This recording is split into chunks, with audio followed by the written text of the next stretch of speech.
కడుపు కోత ఎట్లయిందో వాళ్ళకు కూడా గదే కడుపు కోత చేయండి. ఈ కాళ్ళు మొక్కుతా వాయించ నా కడుపు కోత ఎట్లయిందో నా బంగారం అసలు కొడుకు నా కొడుకు అడగోసిన బంగారం నా కొడుకు సొక్కం బంగారం నా కొడుకు ఒక్కలు అని ఈ వాడలో మేము వచ్చి 50 ఏళ్ళ కొడుకులారా నా కొడుకు ఒక్కలు మేము ఇట్లక్క ఎల్ల లెక్క అన్నదమ్ముల లెక్క కలిసి ఉన్నాము. ఒకరింట్లో ఉంటే ఒకరు తిన్నాము, ఒకరింట్లో ఏమన్నా అయితే అడిగి పోయినాము. చూడు ఈ బలగవంతా ఇక్కడే లే నా కొడుకు 10 మందికి సాయం చేసిండు. నా కొడుకు 10 మంది చచ్చిపోతే వాళ్ళకి పాడలు పెట్టేదనక వాళ్ళకి అన్ని సవలు చేసి అందరిని మాట్లాడి సాగదోలేటోడు నా కొడుకు. ఎవరు చచ్చిపోయినా అక్కడికి వెళ్ళి ఉరికొచ్చి సాగదోలినాక 2 రోజులు ఉండిపోయేటోడు నా కొడుకు తాగుబోతు కాదు బిడ్డలాలు. నా కొడుకు భాగంగా కూడా ఇరవపోవు బిడ్డలాలు.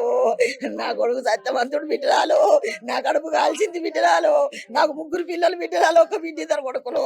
నా బిడ్డ పెద్ద దానికి 2 కొడుకులు. నా పెద్ద కొడుకులు పిగిళ్ళు. నా చిన్న కొడుకు కూడా అంచోడే. అయ్యో నా కొడుకులు పిచ్చోళ్ళు అయితే నా చిన్న కొడుకు పిచ్చోడు అవుతాడు. అక్కడ నా తమ్ముడు నా అల్లుడు నా తమ్ముడే ఆడు కూడా పిచ్చోడు అవుతాడు.